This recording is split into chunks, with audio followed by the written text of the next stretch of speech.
Welcome to another episode of Institutionalized with Dolphin Williams. If you can hear right now in the background, just playing randomly, had no control over it. It's Institutionalized by Body Count, which is Ice-T's group. Okay, so I figured since the first episode was we jumped right into things, I'm just going to talk about myself and what makes me qualified to make judgments or talk about things.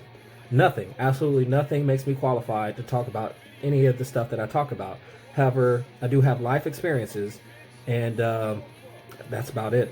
I'm speaking from my life experience, okay? So let's start about my past. I was born in St. Louis. I was born in 1978, so I'm a Generation X, not the millennial. Uh, I was I lived a lot of my time in Missouri. It was St. Louis and St. Roberts and Fort Leonard Wood. I'm a military brat. When I was fast forwarding, we moved to Colorado Springs after my parents got divorced and my mom remarried. I ended up going to Mitchell High School, the Marauders, and I didn't end up graduating. I ended up quitting.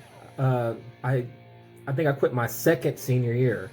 A lot of the times I passed all the tests. I would show up to class, I would pass the test, but it would be a waste of time because I already knew the subject matter, which is crazy, right? I was kind of cheated, I felt, because I changed school districts and they didn't give me all the credits I deserved, and they didn't want to tell me that I wasn't going to graduate until after my junior year.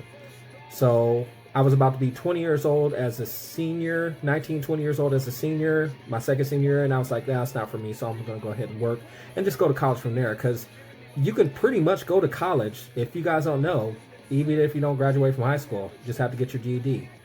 Not telling you to get out of school, kids. You should finish school. Trust me. Being an adult sucks if you don't understand, if you don't know already, okay? Just ask my oldest son. Anyway, I ended up getting married when I was 24, 25, somewhere around there, and got married to a lady named Charlene Williams, and I've been married for 15 years. About 3 years into the marriage, I decided to join the military because I was working 3 jobs and going to school full-time for pharmacy at the time, which was way too much. Spending time with family, going to work, and going to work with 3 jobs and going to school, I couldn't do it, especially the campus was far away. There was really no online offerings as much as there is now. I joined the military. I had a felony, which is a story for later. I thought I had a felony anyway.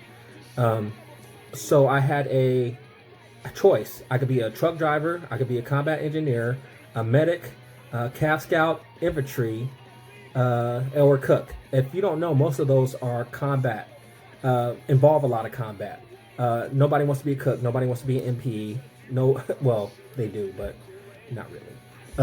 But I was already driving trucks, so I was decided to drive a truck because I thought that was the safest career in the military you could have at the time.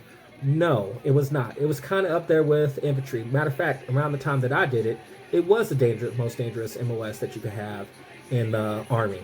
So, after that, 12 years in, somewhere along the line, I got hurt and had to medically chapter, not medically retired, medically chapter. We call it a med board out of the military.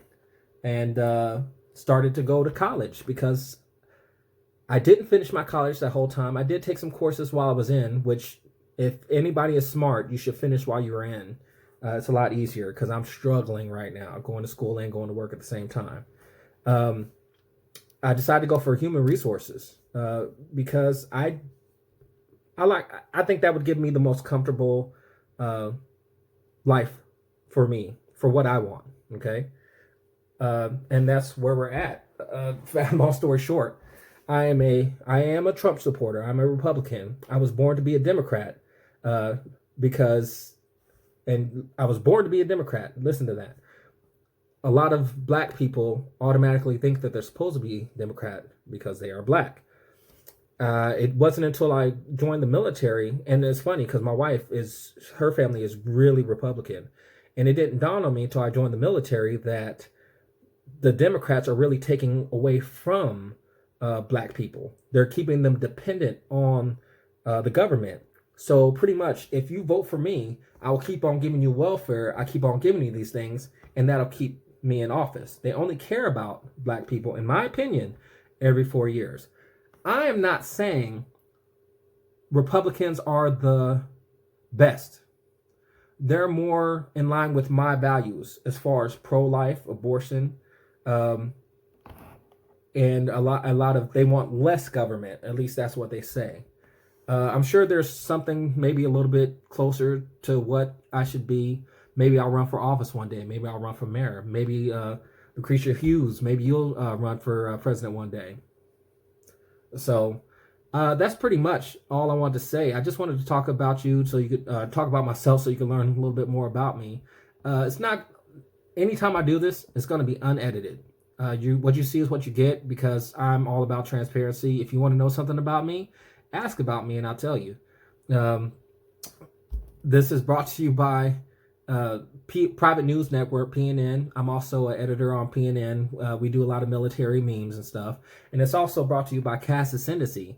It's a podcast with Art and Amber Castillo, and they do a lot of information about weightlifting. They lift heavy, they laugh all day, and they live in Mexico. So if you guys want to listen to a good podcast, listen to them too. So I hope you guys keep on watching, and I'll be back with more stuff. Thanks.